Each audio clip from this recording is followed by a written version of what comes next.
Dragon Age 2 doesn't have much story that goes on. It's mainly a character-driven thing with many choices, but we'll just go with the choices I think are the best and try to just summarize what happens so you understand Hawke as a character. So the game starts with a dwarf named Varric being interrogated by a seeker of the Chantry named Cassandra about the events of the game. We then cut to our main character, Hawke, who could either be a mage or not. She'll be a mage here. We can't keep this up forever. Perhaps we'll be lucky, and they'll run out of Darkspawn. Hawke and their family run away from the Darkspawn during the 5th Blight when they're saved by Flemeth, but in exchange, they'll deliver an amulet for her. Before Flemeth can save them, however, Hawke's sibling, either Carver or Bethany if you're a mage, is killed.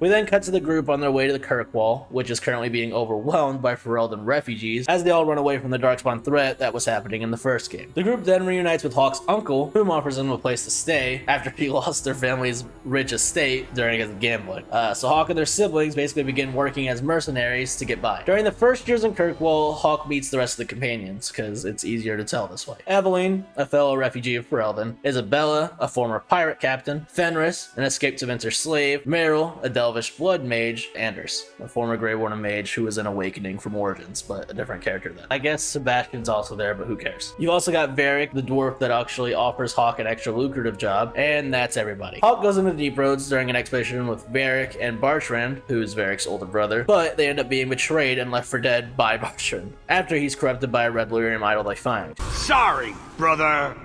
Bartrand! Bartrand! Luckily, the group not only finds a way out back home, but they also find a lot of gold to bring with them. So, back in Kirkwall, Hawke ends up re-establishing her family's name and buys back their old estate. A few years later, Hawke has become very important to Kirkwall and is tasked with establishing a relationship with a group of shipwrecked Qunari who have basically taken over the refugee area. While working with the Qunari, you learn that they actually lied about being shipwrecked and are actually just trying to find a stolen Qunari relic. You also learn that Isabella is the one that stole this relic, but they don't know that. At the same time, a crazy sister from the Chantry frames the Arishok and causes a lot of bad things to happen, leading to a bunch of tension between the Qunari and Kirkwall, which ends in chaos when the leader of the Qunari, the Arishok, decides to kill the Viscount of Kirkwall and basically convert everybody over to the Gume. Look at you. Like fat doth Russie, you feed and complain only when your meal is interrupted. You do not look up. You do not see that the grass is bare. All you leave in your wake is misery. You are blind. I will make you see.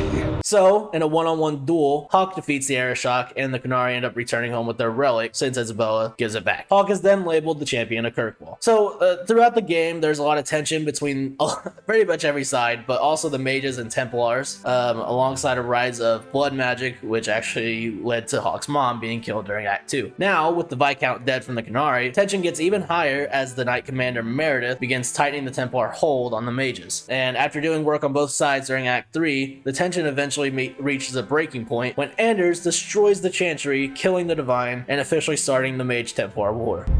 Maker have mercy. There can be no peace. After either killing or sparing Anders, it really doesn't matter. Hawke tries to defend the mages of Kirkwall when it's revealed that Meredith was corrupted by the same red delirium idol that Varric's brother had found all those years ago. You recognize it, do you not? Your lyrium, taken from the Deep Roads. The dwarf charged a great deal for his prize.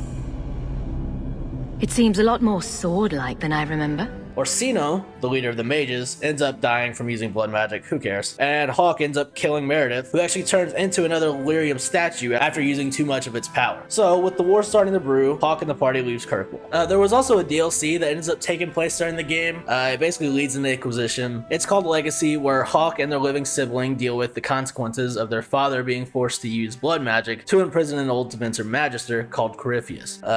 You learn some stuff about Hawke's family that's kind of cool, but by the end of the DLC, Hawke ends up defeating Corypheus, but it's clear that he transfers his conscience into somebody else. And, you know, that's the end of the game. Have faith in him.